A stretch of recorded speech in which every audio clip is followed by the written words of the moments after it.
네, 여러분 안녕하세요. 인사이드입니다. 제가 오늘은요, 이 사랑받고 싶은 애욕에 대해서 좀 깊이 파헤쳐 보려고 합니다. 네, 트윈 플레임에 관련한 영상도 올린 적이 있지만, 이렇게 사랑에 집착하는 인간의 속성은 어디에서부터 시작이 되는가, 이런 거에 대해서 많은 생각을 하게 됐었는데요. 사람들은요, 누군가 나를 사랑하는, 그리고 내가 사랑하는 누군가로 인해서 구원받고자 하는 그런 마음이 있어요. 저 사람만 만나면 나는 구원될 것 같은 그런 환상을 갖는다는 거죠.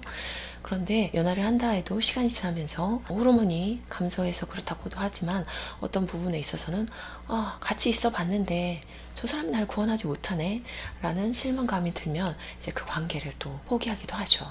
그러고 혼자 남으면 또 외롭다고 힘들고, 외로워서 누군가를 만나면 또 괴로워서 힘들고, 이래서 어떻게 보면 사랑에 있어서 우리 인간들은 외로움과 괴로움 사이에서 계속 왔다 갔다 어느 것 하나 놓지 못하고 이럴 수도 없고 저럴 수도 없는 그런 사람처럼 인생을 살고 있는 것 같아요. 이 애욕이 어디서부터 시작을 하나로 보면요, 전에 영상 하나 참조하시면 좋을 것 같아요.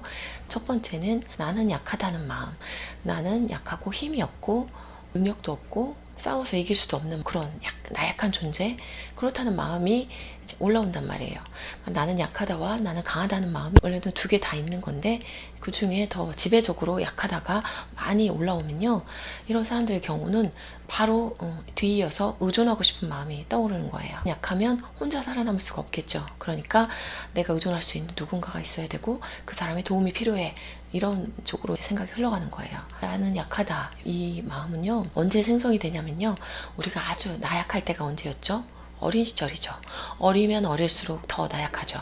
특히나 엄마 뱃속에 있을 경우에 태네 때는 정말 더 나약한데, 그때 엄마가 약간 낙태를 시도하려고 했다거나 아니면 그런 마음만 먹고 있어도 엄청난 두려움이 있죠. 그리고 이제 태어나서도 엄마와 딱 분리가 돼버리죠.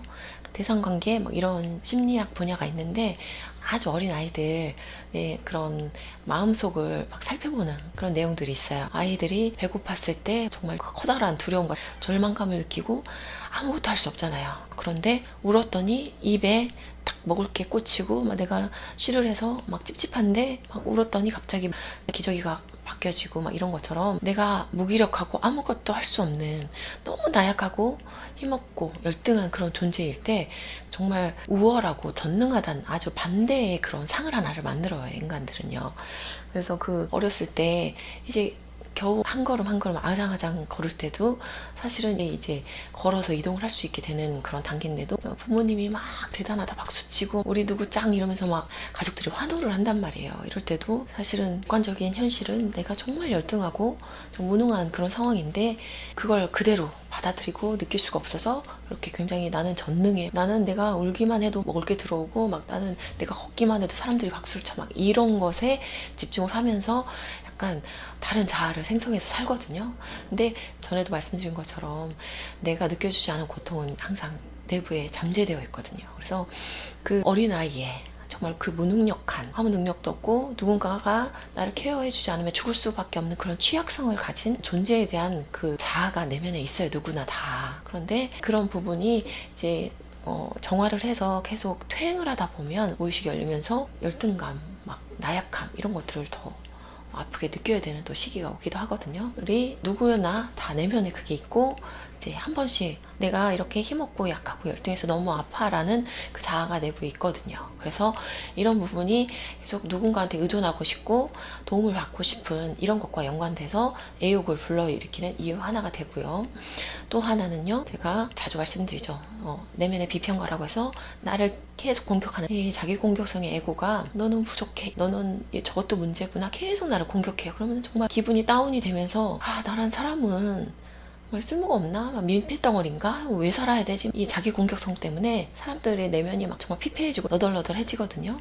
그렇기 때문에 내가 이렇게 부족한 사람이고 못난 사람인 것 같은데, 저렇게 대단한 사람이 나를 좋게 봐주면 얼마나 내가 더불어서 같이 우월해질까? 그렇게 되면 내면의 비평가도 입을 닫고 나를 그만 공격하고 나는 이렇게 우월하게 살 수 있지 않을까라는 허상을 만드는 거예요. 그래서 이 두 가지 요소가 정말 커요. 애니어그램에서 의존성이 강한 유형들은요, 배우자나 연인에게 정말 폭력을 당하거나 굉장히 불합리한 그런 일들을 당해도 정말 헤어지지 못하고 끌려다니는 그런 것들을 볼 수가 있거든요.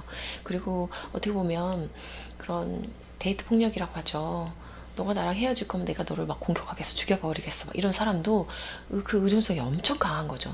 네가 나를 버리면 너는 버림받은 인간이라고 또 내면의 비평가가 또 엄청나게 자기 공격할 거고, 또 내 안에 의존성이 있으면 나 혼자 살아남을 수도 없을 것 같고, 그러니까 사람을 이렇게 무차별적으로 공격하는 이런 일들이 생기는 거죠.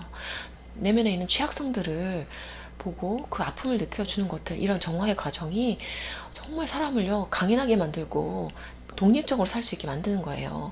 그러니까 내가 진짜 나약한 게 아니라 어떤 그 개념, 인식, 그런 것들이 이렇게 누군가한테 의존하고 누군가의 비위를 맞추면서 살게 그렇게 만드는 거거든요. 그래서 여기서 벗어나기 위해서는 아프지만 이런 열등감이라든가 나를 공격하고 있는 이 자기 공격성들을 자세히 들여다보고 여기에서 벗어날 수 있어야 정말 사실 그런 경지가 되면 누구와 만나도 잘 살 수 있고 누가 딱히 없어도 혼자서도 잘 살 수 있는 그런 사람이 될 수 있는 거죠. 그래서 정말 자꾸만 사랑받고 싶고 의존하고 싶고 이런 생각이 들 때 타인은 나를 구원할 수 없다는 거를 잘 생각을 하셔야 돼요. 그동안 만나보면서 느끼셨잖아요. 누군가 나를 구원해 주던가요? 그럴 수 없어요. 결국 나를 구원할 수 있는 거는 나밖에 없기 때문에 계속 자기 아픔 들여다보시고 자기 상처 치유하면서 점점 강인한 그런 분들이 되어 가시고 눈치 보지 않고 나의 행복을 위해 살 수 있는 그런 강인한 여러분들이 되셨으면 좋겠습니다. 오늘 영상은 여기까지고요. 오늘도 이렇게 시청해 주셔서 감사합니다. 또 만날게요.